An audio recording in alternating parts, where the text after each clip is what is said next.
নমস্কার, good afternoon. আমি আমার গুরুদেব পরম ভগবান ভোলানাথের নাম স্মরণ করে আমার আজকের ব্লগটা আমি শুরু করলাম। তোমরা প্রত্যেকে নিশ্চয়ই খুব ভালো আছো। আর আমি খুব একটা ভালো নেই। আগের দিনই আমি বলেছিলাম যে আমার জ্বর হয়েছে। এখন জ্বরটা নেই বটে, কিন্তু মুখে একদম খাওয়ার রুচি নেই, কিচ্ছু খেতে পাচ্ছি না, ইচ্ছেই করছে না। খিদে পাচ্ছে, কিন্তু জিভ যেন কেমন আড়ষ্ট হয়ে আছে।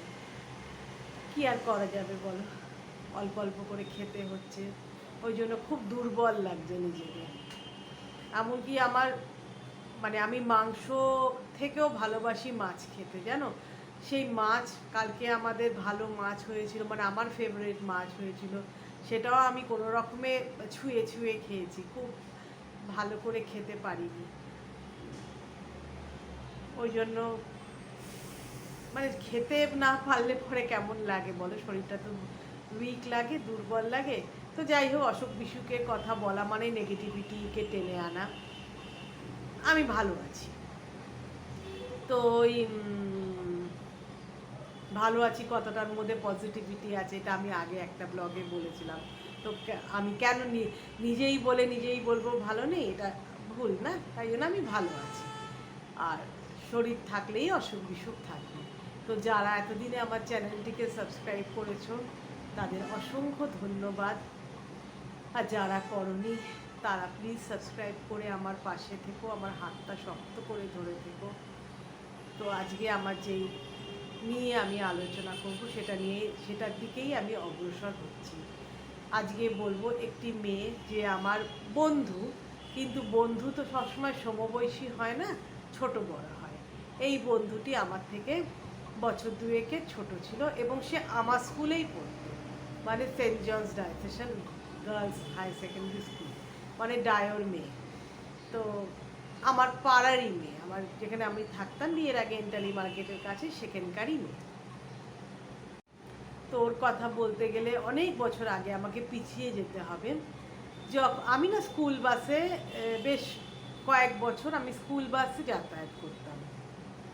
তো স্কুল বাস তো একটা জায়গায়, সবাই যারা ডায়োসেশনে পড়ে আমার কাছাকাছি থাকে, তারা একটা জায়গায় দাঁড়াতো এসে। তো সেই রকমই একটা জায়গায় আমরা দাঁড়াতাম। তো সে বছর আমি নতুন স্কুল খুলেছে জানুয়ারি মাসে। তো যেখানে দাঁড়াবার কথা সেখানে দাঁড়িয়েছি, আরও 3-4 জন যারা যেত তারাও এসে দাঁড়ালো। তো একটি মেয়ে তার বাবার সঙ্গে এলো। সেই মেয়েটাকে আমি কোনোদিন দেখিনি, ডায়োসেশনের ড্রেস পরা, আমাদের কাছে এসে দাঁড়ালো এবং যথাসময় আমাদের সাথে বাসেও উঠল। আবার যথারীতি ছুটির সময় যখন আমি বাস থেকে নামলাম, তখন দেখলাম সে আমার সঙ্গে ওই একই জায়গায় নামলো। এবং আশ্চর্য, আমি যখন আমার বাড়ির গলিতে আমার লেনে ঢুকছি, তখন দেখলাম সেও আমার পেছন পেছন ঢুকছে। আমি যেদিকে বেঁকছি সে বেঁকছে। তো এমন সময় আমি আমার বাড়ি চলে এলো এবং আমি ঢুকে গেলাম, সে কিন্তু আর একটু এগিয়ে গেল। তো এটা থেকে বুঝলাম যে সে আমাদের পাড়াতেই থাকে। তার বাবাকে আমার চেনা চেনা মনে হলেও মেয়েটিকে আমি মোটেই চিনি না। তো পরের দিন যথারীতি আবার স্টপেজে গিয়ে দাঁড়ালাম, তখন মেয়েটি এসে দাঁড়ালো। তো আমি তার দিকে তাকিয়ে হাসলাম এবং সেও হাসলো, কারণ আমরা এবার বুঝতে পেরেছি যে আমরা একই পাড়াতে থাকি। তো যাতায়াত করতে করতে আমাদের আলাপ বাড়লো। মেয়েটি, দেখো, কারোর রূপ নিয়ে বলা উচিত না, সবই তো ঈশ্বরের সৃষ্টি, ঈশ্বরের দান। যার রূপ আছে, যার রং আছে, সে অতিরিক্ত গর্বে ফেটে পড়ার মতনও কিছু নেই। ওর ওই ভালো জিনিসটুকু ঈশ্বরই তাকে দিয়ে পাঠিয়েছে এবং অতিরিক্ত দম্ভে সে সেই রূপটি কেড়ে নিতেও পারে। আমার আর এক বন্ধুর ক্ষেত্রে হয়েছে, আমি একটা কোনো ব্লগে বলেছি। আর তো এত কথা কেন বললাম, যে মেয়েটিকে দেখতে একদমই ভালো না, ভীষণ রোগা, গায়ে মাংস নেই বললেই চলে, একটা স্কেলিটেন, কঙ্কাল, কঙ্কাল সার চেহারা যাকে বলা হয়। চোখগুলো কিরম কোটরে ঢোকা, মাথার চুলও ভীষণ কম। এখন আমাদের মাথায় চুল পাক ধরেছে, চুল কমে গেছে, শ্বাস বেরিয়ে এসছে মাথার, কিন্তু ওই বয়সে কেন হবে? চুল ভীষণ কম, আর সবচেয়ে বড় কথা প্রচণ্ড কালো গায়ের রং। কালো কালো ফর্সাটা বড় ব্যাপার না, মুখ চোখের মধ্যে একটা রুগ্ন ছাপ, একটা ক্লান্তির ছাপ। তারপরে জানতে পারলাম ওর নাম পুনম, পুনম দাস। তো আলাপ আলোচনা বাড়ার সঙ্গে সঙ্গে ও আমাদের বাড়িতে আসতে আরম্ভ করলো। আমাকে আমার বাবা মা খুব একটা পাড়ায় মেলামেশা করতে দিত না, মানে আমি কথা বলতাম সবার সঙ্গে, মানে আমরা সবার সঙ্গে কথা বলতাম, কিন্তু বিশেষ করে আমার মা, বাপি অবশ্য কিছু বলতো না, কিন্তু আমার মা এইটা একদম পছন্দ করতো না যে পাড়ায় আমরা বেরিয়ে বেড়াই, মানে আমি বেরিয়ে বেড়াই। মা যারা এই কাজটা করতো মা তাদের বলতো পাড়া বেড়ানি মেয়ে।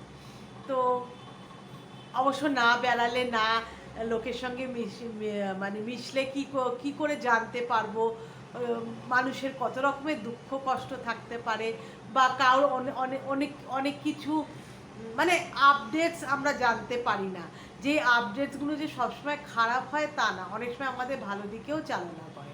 তো যাই হোক, আমার মা পছন্দ করতেন না বলে, এবং আমি সেই কারণে কারোর বাড়ি যেতাম না। কিন্তু পুনম কিন্তু আমাদের বাড়িতে এলো। কি করে এলো? ট্যাকে একটি বাচ্চা মেয়েকে নিয়ে, বয়স 8 মাস। তাকে খুব ফুটফুটে সুন্দর একটা মেয়ে, ডলপুটুলের মতন একটা মেয়ে, কোচকা চুল মাথায়। তা আমরা বললাম একে, তখন পুনম বললো যে এ আমার ছোট বোন। তখন স্বভাবতই ওকে দেখতে একরকম আর একে দেখতে একরকম হতেই পারে, দুই বোন দুরকম হতেই পারে, সেটা কোনো বড় ব্যাপার না। কিন্তু এত বড় একটা কথা বলতে ভুলে গেছি, আমি 8-এ উঠেছি, ও 6-এ উঠেছে। বললাম না আমার থেকে 2 বছরের জুনিয়র ছিল। বয়স কেমন ছিল আমি বলতে পারবো না, কিন্তু 2 বছরের জুনিয়র ছিল, তবে দেখতে খুব ম্যাচিওর ছিল, মানে আমার থেকেও বড় মনে হতো। তাকে 6-এ পড়ে মেয়ে, মানে মোটামুটি 11-12 বছরের মেয়ে, তার একটা 8 মাসের বোন।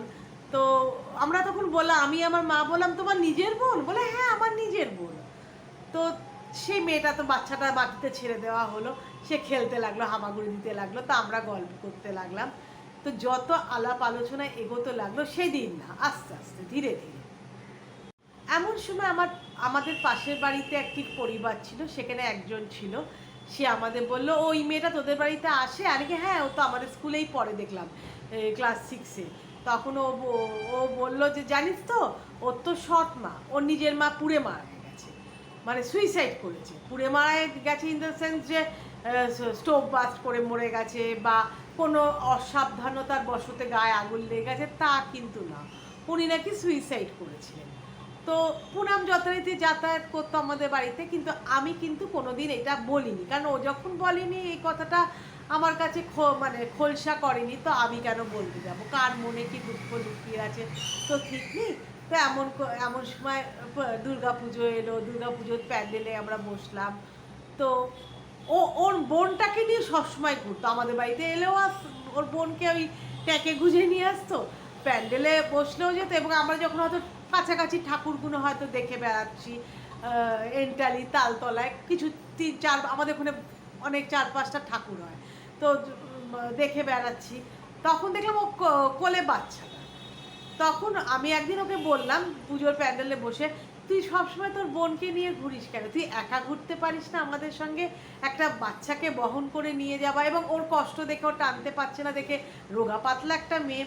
তখন অনেক সময় আমরাও বলতাম দে আমাদের কোলে দিই, তো বাচ্চাটা না খুব মিশুকে, সবার কোলে যেত, তো এরকম করে কাটতো। তো একদিন ও আমাকে দুঃখের কথা বলল, এবং প্রথম কথা একদিন ওর ফটো নিয়ে এলো আমাদের বাড়িতে, ছবি মানে নিয়ে এলো, দেখলাম ওর মা, তখন ওর বয়স 1 বছর, 1 বছরের জন্মদিনে ওর যে নিজের মা, ওর জন্মদাত্রী যিনি, সেই মা তার পাশে বসিয়ে তার হাত ধরে কেক কাটিয়ে দিচ্ছে, 1 বছরের বার্থডের কেক, এবং ওর পাশে ওর বাবা, মানে যাকে এই ভদ্রলোককে দেখছি, তার সে আর তার মা, এবং মাঝখানে ও বসে ছোট্ট পুনম কেক কাটছে। এবং ওর মার ও অবিকল এক দেখতে, ওর মায়ের একটু স্বাস্থ্য ভালো, ওর ওরা কিন্তু দেখতে এক, যদিও ব্ল্যাক অ্যান্ড হোয়াইট ফটোতে গায়ের রং টং সম্বন্ধে এগুলো মানে দেখে এগুলো কিছু বোঝা যাচ্ছে না। তো আমি বললাম ও তোকে তো, তখন আমি তখন জানি সেটা বলিনি, আমি বললাম এই ভদ্রমহিলাকে, তখন বললো এ তো আমার মা। এবার ওর এখনকার যে স্টেপ মাদার বা সৎ মা, তাকে তো আমি দেখিনি, তাই জন্য আমি বললাম, ও এটা তোর মা? বলে হ্যাঁ, কিন্তু এটা আমার নিজের মা। তখন আমি ওর নিজের মা মানে মানে আমি ওর কাছে ডিসক্লোজ করছি না যে আমি ব্যাপারটা জানি। বলে এখন যে আমার মা মানে এই যে আমার বোনের যে মা, সে কিন্তু আমার নিজের মা না, সে আমার সৎ মা। তখন আমার নিজের মা আগুনে পুড়ে মারা গেছে, কিন্তু ও কিন্তু একবারও বললো না ওর মা সুইসাইড করেছে। হয়তো বলতে চাইনি বা ওর বাবা হয়তো সেটা বলেনি যে তোমার মা সুইসাইড করেছে। ও বলল ওর মা খুব ভালো মানে সেন্ট্রাল গভর্নমেন্টের আন্ডারে একটা অফিসার পোস্টে কাজ করত এবং খুবই এডুকেটেড মহিলা। সেই তুলনায় ওর বাবা কিন্তু একটা প্রাইভেট ফার্মে কাজ করতো, খুব একটা বড় চাকরি ছিলেন না, মানে চাকরি করতেন না। এবং ওর বাবাকে দেখলাম আমার বাপি চেনে, ওর নাম নাকি বেটু, মানে ডাক নাম বেটু, ভালো নাম আমি আজও জানি না। তো তখন ও তো বেটুর মেয়ে এরকম বললো, বাপি পরে চিনতে পেরে বললো তোমাকে তো। তখন আমি বললাম যে ও তোকে আর তোর মাকে তো আমি কোনোদিন দেখিনি আগে রে। বলে দেখবি কি করে, তো আমরা তুই তুকারি করতাম, বয়সে মানে সমবয়সী না হলেও আমরা তুই তুকারি করতাম। তখন দেখবি কি করে, আমার যখন 3-3.5 বছর বয়স তখন আমার মা স্টোভ বাস্ট করে মারা গেছে। আরে ও বাবা মানে খুবই প্যাথেটিক। তখন বলে জানিস আমার বাবা বাকে বাঁচাতে গেছিলো, দেখবি আমার বাবা সবসময় পকেটে হাতটা ঢুকিয়ে রাখে বা গ্লাভস পরে থাকে, কারণ আমার বাবার হাত দুটো না দগদগে মানে পুড়ে গেছিলো, মানে দগদগে ঘা হয়ে গেছিলো, অনেক বছর ট্রিটমেন্ট চলেছিল, এখনও ওই হাতটা না কিরম পুড়ে পুড়ে গেলে কেন ফুলে ফুলে থাকে, কালো কালো হয়ে ওরকম হয়ে আছে, স্বাভাবিক এখনও হয়নি।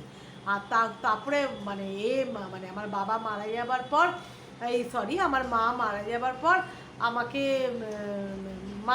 মানে আমার পিসি থাকে, আমরা যেই বাড়িতে এখন যে মানে আমাদের পাড়ায় যেই বাড়িটাতে ওরা থাকে, আমার পিসিরাও একটা ঘর নিয়ে থাকে আর আমরাও একটা ঘর নিয়ে থাকি, আর একতলাটা আমাদের রান্নাঘর, খাওয়ার ঘর, বসার ঘর, দোতলায় দুটো ঘরে আমরা থাকি। তো আমার পিসি আমাকে মানুষ করেছে। তারপরে আমি ক্লাস 3 থেকে এখন ডায়েটেশনে হোস্টেল ছিল, আমি হোস্টেলে আমাকে বাবা দিয়ে যায়।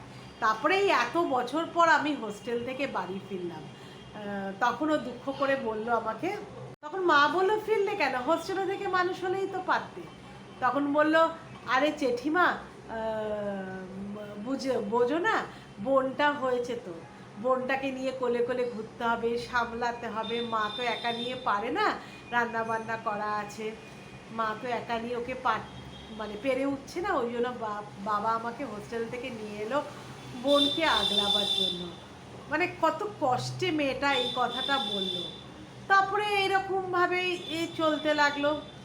একদিন ও আমাকে মানে কি একটা কথায় জানো, কথায় কথায় টিচার, তো আমাকে না একজন অঙ্ক করাতো, সতীশ স্যার, উনি অঙ্কও করাতেন, সায়েন্স গ্রুপও আমাকে পড়াতেন বাড়িতে এসে। তো আমাকে পুনাম বলল যে এই আমার না ভালো কোনো টিচার নেই জানিস তো, আমাকে একজনই পড়াতে আসে, একজন টিচার, তো সে না সব সাবজেক্টই পড়ায়, সব সাবজেক্ট পড়াতে গিয়ে না অঙ্ক ইংলিশ এগুলোতে না আমার ঠিক ভালো হচ্ছে না, তোর এই স্যারকে আমাকে বলবি পড়াতে। তখন আমি বললাম যেদিন আমার স্যার আসবে তাহলে আমি কথা বলবো, যদি স্যার রাজি হয় তো তোদের বাড়িতে আমি নিয়ে যাব। তো আমার সতীশ স্যার আসার পর আমি বললাম যে ওই একটি মেয়ে আছে সে এরকম পড়তে চাই বলেছে। তখন বলে আজকে আমার তাড়া আছে, আজকে আমি যাব না। পরের দিন আমাকে এসেই আমি ফার্স্টে ওই বাড়িটা হ্যাঁ মানে উনি বললেন আমি পড়াবো, আমি এসেই আগে ওদের বাড়িতে যাব, বাড়িটা চিনে আসবো, তাহলে পরের মাস থেকে পড়াবো। তো ভালো কথা। তো সতীশ স্যার এই 5টা নাগাদ আসতো, তো আসতে ও বাইরে থেকে আমার মানে রাস্তা থেকে আমার নাম ধরে ডাকলো, ডেকে বললো যে এসো তোমার ওই বান্ধবীর বাড়ি আমি চিনে আসি। তো আমিও তো চিনি না, কিন্তু বাপি চিনতো, তো আমি বাপি ওই সতীশ স্যার 3জনে মিলে ওদের বাড়িতে গেলাম। তো বাড়িতে যাওয়ার পর দরজাটা যখন খুললাম দেখলাম ভেজানো দরজা। প্রথমে পুনাম পুনাম বলে ডাকলাম, কোনো সারা শব্দ নেই। তারপরে দরজাটা মানে ধাক্কা দিয়ে খুললাম, দেখি কলের কাছে একটা কল আছে বাইরে, বা মানে ওদের ঢুকে যেই প্যাসেজটা, সেখানে না এত এঁটো বাসন, তার মধ্যে হাঁড়ি কড়াই বাসন মানে থালা বাটি গ্লাস তো আছেই, তার মধ্যে হাঁড়ি কড়াই, মানে যেটা খুব টাফ পরিষ্কার করা, আর একটা ওইটুকুনি মেয়ে 6-এ পড়া মেয়ে, 11-12, ও দেখলাম প্রাণপণ ছাই দিয়ে সেইগুলোকে মারছে আর হাত ধুচ্ছে। তখন আমাকে দেখে থতমত খেয়ে গেছে। তখন বলে তুই, তখন আমি বললাম তুই তো বলেছিলি সতীশ স্যারের কাছে পড়বি, সতীশ স্যারকে আমি নিয়ে এসেছি। বলে ও আচ্ছা আচ্ছা। তখন হাত ধুয়ে ও দৌড়ে দৌড়ে ওপরে গিয়ে ওর বাবাকে বললো। তো বাবা ওদের কথাবার্তা হলো, সতীশ স্যার কথাবার্তা বলে যা কথা, টাকা পয়সার ব্যাপারে কী বলে বলে আমাকে পড়াতে চলে এলো, বলে এসছে বোধহয় পরের মাস থেকে পড়াবে। তখন আমি পরের দিন স্কুল থেকে ফিরে যখন হেঁটে হেঁটে বাড়ি ফিরছি, ওইটুকুনি সময় তো ওর সঙ্গে কথা বলতে পারা যায়, তখন ওকে আমি বললাম তুই এত বাসন মাজিস? তখন বললো তোদের তো আমি দুঃখের কথা কিছু বলিনি, আমি স্কুল যাবার আগে মুহূর্ত পর্যন্ত আমি যাবতীয় ঘর ঝাড় দেওয়া, ঘর মোছা, বাসি কাপড় কাচা সব করে দিয়ে আসি। মা শুধু কুটনো করতে মশলা করে আর রান্না করে। এমনকি ওই আমার বোনের যে পটির যা জিনিসপত্র, টয়লেটের জিনিসপত্র সব আমাকে দিয়ে কাচায় এবং সব বাসন জমিয়ে রেখে দেয় এবং নানা রকমভাবে আমার বিরুদ্ধে আমার বাবার কাছে কান ভারী করে এবং বাবা আমাকে আজকাল দু চোখে দেখতে পারে না। জানিস, এক এক সময় মনে হয় আমি আমার মায়ের কাছে চলে যাই। তখন আমি আবার সান্ত্বনা দিলাম, না না এরকম বলিস না, তুই লেখাপড়া করে নিজের পায়ে দাঁড়া, নিজের পায়ে দাঁড়িয়ে এই বাড়ি থেকে চলে যাস। তোর যখন এত কষ্ট দেয়, বলে জানিস আমার নামে মিথ্যে বানিয়ে বানিয়ে লাগায়, আমি নাকি চুরি করে খাই, এই সব আমার নামে লাগায়। জানিস, আমাকে পেট ভরে খুব ভালোভাবে খেতেও দেয় না, খুব মানে চোখ দিয়ে জল বেরিয়েছে আমাদের গেটের সামনে দাঁড়িয়ে, মানে আমার বাড়িটা তো আগে পড়ে, তো আমিও ওকে রুমাল দিয়ে চোখ মিছিয়ে বললাম যে কি করবি, দেখো আমার চোখেও জল চলে আসছে, মানে ওর দুঃখে, মানে সেই দিনকার কথা ভেবে। তখন কি বলবি বল, তোর কপাল, তুই ভালো করে লেখাপড়া কর, আর কয়েকটা বছর আর ধর 7-8 বছর পর তোর ভালো সময় আসবে। তো বলে ও চলে গেল। তো একদিন আমি টিফিনের সময় দেখলাম পুনাম বসে বসে খাচ্ছে, আমি আমার বন্ধুদের সঙ্গে করে ঘুরছি, খাওয়া দাওয়া হয়ে গেছে, তো গিয়ে ঘুরছি, দেখি ওর কোনো বন্ধু বান্ধব নেই, কিছু নেই, ও এক কোণে বসে বসে খাচ্ছে। তো আমি দৌড়ে গিয়ে দেখলাম একটা ওই রুটি আছে না, বাসি রুটিকে যদি সকালবেলা তুমি তেলে ভেজে দাও যেমন ব্যাপারটা হবে, ওর মধ্যে অল্প একটু চিনি ছড়িয়ে দিয়েছে, ওটাই ও রোল করে করে ছিঁড়ে ছিঁড়ে দাঁত দিয়ে, মানে কষ্ট করে খাচ্ছে, একটু করে ছিঁড়ছে, একটু করে জল দিয়ে গিলছে, একটু করে ছিঁড়ছে, একটু করে জল দিয়ে গিলছে। আমাকে দেখে ও টিফিন বক্সে লুকোচ্ছে, তখন আমি বলে আমি দেখে ফেলেছি, লুকিয়ে কি করবি? তখন বললো যে জানিস বাসি রুটিগুলোকে ভেজে দেয়, প্রথম প্রথম আমার খুব পেট কামড়াতো, আমি বাবাকে বলেছিলাম, তখন আমাকে মিথ্যেবাদী প্রমাণ করে বলেছে না না ওকে আমি সকালবেলা পরোটা করে দিয়েছি, ও দেখো কি অসভ্য মেয়ে, আমি এত করি, ও আমার তো মানে আমার নামে তোমাকে লাগাচ্ছে, হাজার হোক আমি তো নিজের মা না, আমি তো ওকে যত্ন দিইনি বলে নাকি উনি মানে মিথ্যে চার করে কাঁদতে আরম্ভ করলেন। এবার বাবার তো দ্বিতীয় বউকে প্রচণ্ড সে ভালোবাসে, আমি তোকে যে এই বাসনগুলো মাজাচ্ছে তোর বাবা দেখতে পায় না? বলে কখনোই দেখতে পায় না। কেন বলতো? যখন মা আমাকে সকালবেলা ঘর ঝাড় দেয়, ঘর মোছায়, তখন বাবা বাজার চলে যায়, বাবা বাজারে থেকে এসে আমাকে স্কুল বাসে ওঠাতে আসে, এবং যখন আমি করি, যখন আমি নিজের ভাতটা খেয়ে এসে ওই বাসনগুলো মাজি, তখন বাবা অফিস থেকে ফেরে না, বাবার অফিস থেকে ফিরতে ফিরতে একটু দেরি হয়। আজকে ভাগ্যক্রমে একটু আগে এসছে, আমাকে মা ওই জন্য কী বলেছে জানি, মানে একদিন ওই যে গেছিলাম না সতীশ মাস্টারকে দিই, সেদিনকে আগে আগে এসছে, মা বলেছে খেয়ে বাসনগুলো নিয়ে তাড়াতাড়ি করে মেজে ফেল, আমি তোর বাবার সঙ্গে কথা বলছি, তোর বাবা যেন জানতে না পারে। মানে যেদিনকে আমি সতীশ মাস্টারকে নিয়ে গেছিলাম, মানে সতীশ স্যারকে নিয়ে গেছিলাম। দেখো, দিনের শেষে আমরা আমাদের মা বাবার আদর ভালোবাসা পাচ্ছি, আর ওই মেয়েটা দেখো দিনের শেষে কাজ তো করতেই হচ্ছে, তার মধ্যে কতটা লাঞ্ছনা গঞ্জনা, মানে ওর মনের দুঃখ কষ্টগুলো ও কাউকে বলতেও পারে না। বাবাকে বললে পরে মা একটা কিছু খাড়া করে দেয়, মানে একটা কিছু যুক্তি খাড়া করে দেয়, যাতে ও মিথ্যেবাদী প্রমাণিত হয়। এরকম করে দিন যাচ্ছে। অবশ্য আমার লেখাপড়া শেষ হয়ে গিয়ে আমি গোখেল কলেজে ভর্তি হলাম, তার 2 বছর পর ওরও ডাইসেশনের পর্ব মিটে গেল, ও কিন্তু এই আমাদের শিয়ালদাতে বঙ্গবাসী কলেজে ভর্তি হয়েছিল। ওর বাবা কোনো একটা ভালো কলেজেও ভর্তি করলো না। আমি বলছি না বঙ্গবাসী খারাপ কলেজ, একটা সরকারি কলেজ, ওখানে ভর্তি করলো এবং ও নাকি অনার্স নিয়ে পড়তে চেয়েছিল। ও নাকি বাংলা সাহিত্য খুব ভালোবাসতো। ও বলেছিল বাবা আমি বাংলায় অনার্স নিয়ে পড়তে চাই। তখন ও বললো না, বাংলায় অনার্স নিলে পরে তোকে একজন আবার টিচার মানে একজন প্রফেসর রাখতে হবে, আমি পারবো না। আর একটা মেয়ে আছে, তার পড়াশোনা আরম্ভ হয়েছে, সেই মেয়েকে ডায়াসেশনে ভর্তি করেনি, সেই মেয়েকে লরেটোয় ভর্তি করেছিলেন। যাই হোক, মানে একই স্কুলে ভর্তি করেনি। তো যাই হোক, তো ওই চলছে। হ্যাঁ, ভর্তি করলো, তো ও পাস করছে, কিন্তু পাস করলো, করার পর লেখাপড়া ওই গড়িয়ে গড়িয়ে ভালোভাবে পাস করে যেত, মানে একবারও ফেল করেনি। ওটাই একটা ঠাকুরের আশীর্বাদ, এক চান্সে পাস করে গেল। মেয়েটা পেপার দেখে দেখে মানে এই যে এখান থেকে মুক্তি পেতে হবে তাকে, এই মায়ের হাত থেকে। এবং যে বাবা, তার নিজের বাবা, এখন ও আমাকে একদিন বলল, জানিস মাটা তো সৎ, বাবাটাকেও এখন আমার মনে হয় আমার নিজের বাবা না, জানিস তো। মানে সেটাতে আমার আরও দুঃখ। সৎ মারা অধিকাংশই খারাপ হয়, এবং তার নিজের সন্তান হবার পর যতটুকু ভালোবাসা মানে যদি বা ছিল, সেটা সব গিয়ে এখন তার ওপর পড়েছে। আমাকে তো দু চক্ষে দেখতে পারে না, কথায় কথায় আমাকে কি বলে জানিস, কেলটি, মানে গায়ের রং কালো বলে।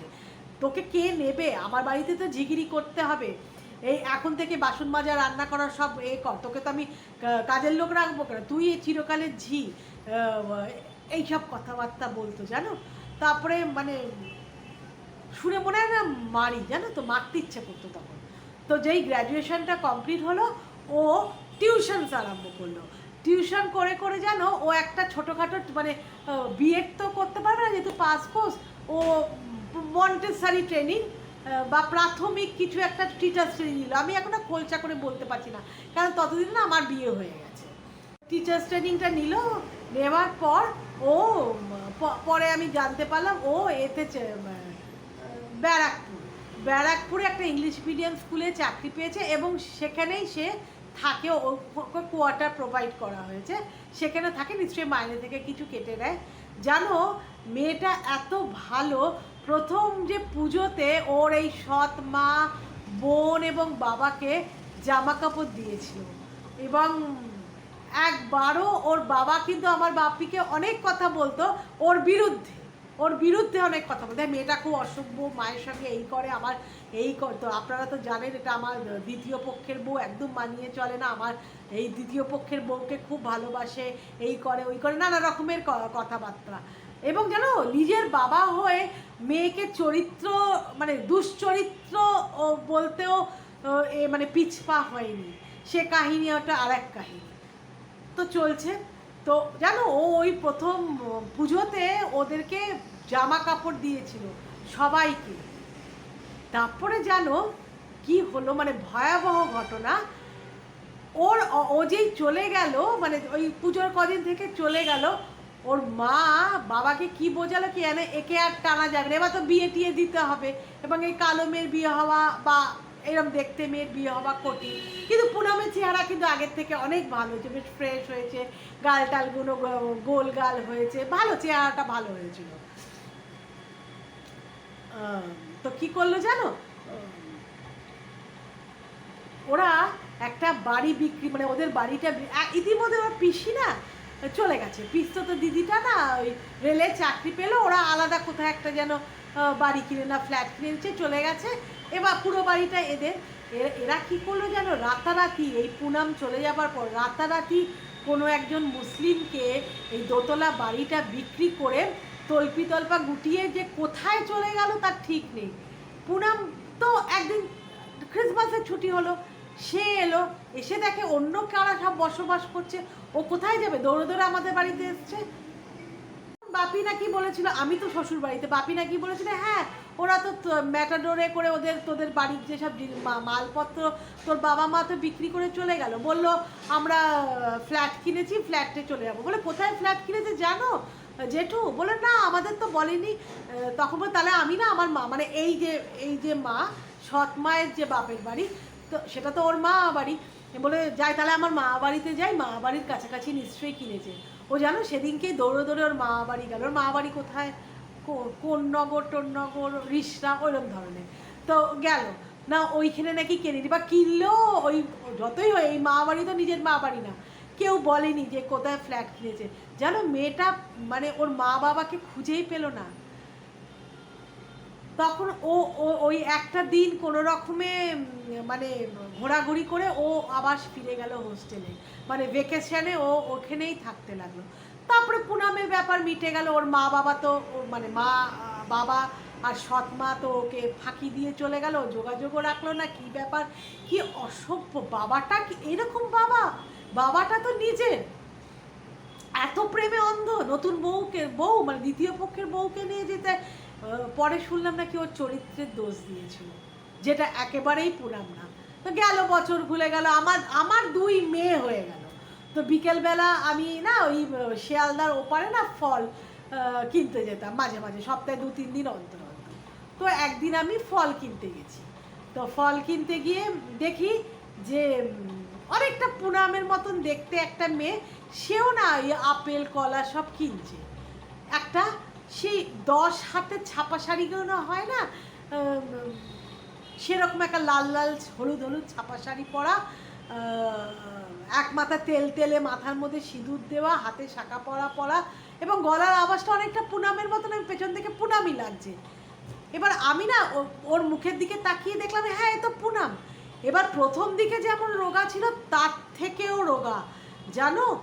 সে দেখে তো মানে কি বলে বর্ণনা করবো আমি, আমার ভাষা নেই। তখন ওকে আমি হাত ধরে টেনে বললাম, এই তুই পুনাম না, পুনাম দাস না? তখন ও আমার দিকে তাকিয়ে বললো হ্যাঁ আমি পুনাম। তখন বলে একই তোর চেহারা, আর তোর বিয়ে হলো কোথায় বা কবে? তো আমার মা আর বাবা তো জানে না। বলে আমি তো ও পাড়ায় জানি না, যাই না, মানে আমি শুনলাম তোর মা বাবা তোকে মানে ছেড়ে দিয়ে চলে গেছে, মানে তুই জানিস না তারা কোথায়? বলে হ্যাঁ আমি আজও জানি না তারা কোথায়। আমি তারপর আরও 2-1 জায়গায় খুঁজেছি জানিস, আমি এখনও জানি না ওরা কোথায়, কিচ্ছু জানি না। আমার বাবাটাও এরকম করলো আমার সঙ্গে, জানিস এ দুঃখ আমি কি করে ভুলবো আমি জানি না। তারপরে আমি ওই স্কুলে চাকরি করতাম জানিস, ওই চাকরি করতে করতে না আমার না একজনের সঙ্গে আলাপ হলো জানিস। আমি না ভালোবাসার কাঙাল। ছোটোবেলা তো আমার মা মারা গেছে সেই 3 বছর বয়সে, তারপরে সৎ মা এসে গেছে, সৎ মা আসার সঙ্গে সঙ্গে বাবা আমাকে হোস্টেলে দিয়ে দিল। আমি কোনো ভালোবাসাই পাইনি। যখন আমাকে ওই বাচ্চা ধরার জন্য, বাড়ির কাজ করার জন্য, মানে ঝিগিরি করার জন্য যখন ডেকে আনলো, ফিরিয়ে আনলো, তখনও তো ভালোবাসা পাইনি। সবাই কুকুর বেড়ালকেও ভালোবাসে, আমাকে তার থেকেও অধম, মানে আমার কপাল তার থেকেও অধম। আমার বাবাও আমাকে লাঠি ঝাঁটা দিয়ে তাড়িয়ে দিয়েছে বলতে গেলে, এবং আমার সঙ্গে তো সম্পর্ক ছিন্নই করে দিল। তখন এই যে মানুষটা যাকে আমি বিয়ে করেছি তার কিচ্ছু নেই জানিস তো, একটা টিনের ঘেরা বাড়ি, রানাঘাটে একটা টিন ঘেরা বাড়ি, তার মাথায় টালির ছাদ, মানে আচ্ছা হ্যাঁ টালির ছাদ, ওটা নিজের, ওইটুকুনি জমি ওর নিজের। এর সঙ্গে আমার ভালোবাসার সম্পর্ক হলো। আমি তো ভালোবাসার কাঙাল, আমি আঁকড়ে ধরলাম। আমার শ্বশুর, আরে কী করে তোর বর? আমার বর ওই করে, এই শিয়ালদা যে হকাসে, মানে হকাস কর্নার শিশির মার্কেটের কথা বলছি না, যারা রাস্তায় জামা কাপড় বিক্রি করে গো, এবং ওই রাস্তার ফুটে একটা ঝুড়ির মধ্যে জামা কাপড় বিক্রি করে, ওর বর সেই কাজ করে জানো তো। ওর সঙ্গে কি কারণে কি ব্যাপারে আলাপ হয়েছে অত ডিটেলস তো ওরও তো ট্রেন ধরতে হবে। তাও আমাকে পাশে সরিয়ে নিয়ে গিয়ে ওই শিয়ালদা স্টেশনে ওঠার আগে যে সিঁড়িটা আছে, ওই সিঁড়ির পাশটায় দাঁড়িয়ে দাঁড়িয়ে আমি আর ও কথা বলছি। তো বললো যে আমার সঙ্গে ওর প্রেমের মানে সম্পর্ক হলো, আমাকে ও বিয়ে করলো, বিয়ে করে জানিস আমাকে খুব ভালোবাসে এবং আমাকে যোগ্য মর্যাদা দেয় যে আমি লেখাপড়া করেছি, আমি একজন টিচার। তো আমি এখন না অত দূর করতাম, ব্যারাকপুরে আসা যাওয়া করতাম, কিন্তু পরে আমার মেয়ে হলো, মেয়ে হওয়ার পর আমি ওই চাকরিটা ছেড়ে দিয়েছি জানিস। এখন আমি বাড়ি গিয়ে টিউশনস করি, আমাদের রানাঘাটেও পড়াই, এবং আমি এই শিয়ালদাতেও 2-1 জায়গায়, তোদের ওখানে যে রেল কোয়ার্টার আছে, আমাকে বলো, আমি বললাম আমি তো রেল কোয়ার্টার উল্টো দিকে থাকি, বলছি ওই রেল কোয়ার্টারেও না আমি পড়াতে আসি জানিস তো। ইংলিশ পড়াই, বাংলা পড়াই, সব সাবজেক্টই ছোটোদেরকে পড়াই, এবং পড়িয়ে আমার বেশ এখন দক্ষতা হয়ে গেছে। আমার অনেক স্টুডেন্টস, আমি মানে সকালবেলা একটা ব্যাচ পড়াই, আমার বাড়িতে বসে সেটা পড়াই। তারপরে আমার শাশুড়ি মা আছে, শাশুড়ি মাকে আমি কেটে ধুয়ে সব জোগাড় করে দিই, উনি রান্না বান্না করেন এবং আমি ঘরের আরও সব কাজ করি, মেয়েটাকে সামলাই। মেয়েটাও ইতিমধ্যে স্কুল যেতে আরম্ভ করেছে, ওকে স্কুলে পাঠিয়ে আমি একটু বিশ্রাম টিশ্রাম নিই, বিকেল থেকে আবার পড়াতে আরম্ভ করি। কেন এত টিউশন করি বলতো? আমি টিউশন করবো তো চেহারা তো মানে কি বলবো, কঙ্কালের থেকেও মানে কি মানে কঙ্কালই বলতে গেলে হয়ে গেছে। বলে কেন খাচ্ছি বলতো? বাড়িটা করব বলে। এবার ঠিক করেছি একটা পাকা বাড়ি করব, কারণ জমিটা তা আছে, জমির সামনে উঠোনও আছে, তাই জন্য আমি প্রচণ্ডভাবে টাকা জমাচ্ছি। এবার পাকা বাড়িটা হয়ে গেলে আরও টাকা জমাবো মেয়েটাকে মানুষ করার জন্য। জানিস এতদিনের আমি একটা ঘর পেয়েছি, যেই ঘরে ভালোবাসার কোনো অভাব নেই, অর্থের অভাব আছে, কিন্তু সেই ঘরে কোনো ভালোবাসার অভাব নেই। আমি ভীষণ সুখী, জানিস আমি ভীষণ সুখী। বলেও চোখ দিয়ে জল পড়তে লাগলো। তখন আমি বললাম যে ভালো থাক। কিন্তু এই বলতে বলতে বলে এই দেখ দেখেছিস আমার দেরি হয়ে গেল। এই দেরি হয়ে যেতে ও দৌড়ে চলে গেল, তো আমার না জানা হলো ওর ফোন নাম্বার, না জানা হলো বাড়ির ঠিকানা, এবং এটাও আমি বলতে ভুলে গেলাম যে আমার বাড়িটা কোথায়, যাতে ও কখনো আমার বাড়িতে আসে। ব্যাস, এটা তাও হয়েছে 20 বছর 22 বছর হয়ে গেল। জানি না পুনাম কেমন আছে, আদৌ বেঁচে আছে কিনা জানি না। মাঝখানে তো করোনা গেল, ওর বরের তো তখন রোজগার ছিল না, কী অবস্থায় আছে কিচ্ছু জানি না গো। খুব খুব খুব করুণ অবস্থা চোখের সামনে আমি দেখলাম। ঈশ্বরের কাছে এটাই প্রার্থনা করি, পরম গুরুর কাছে আমি এটাই প্রার্থনা করি, ও বেঁচে বর্তে, ও সংসার নিয়ে, ভালোবাসার মানুষ নিয়ে, বুক ভরা ভালোবাসা নিয়ে ও বেঁচে থাক। আর কি চাই বলো? ভালোবাসার মানুষটাকে ও পেয়ে গেছে, ওর জীবনে ও মানে স্বর্গ পেয়ে গেছে।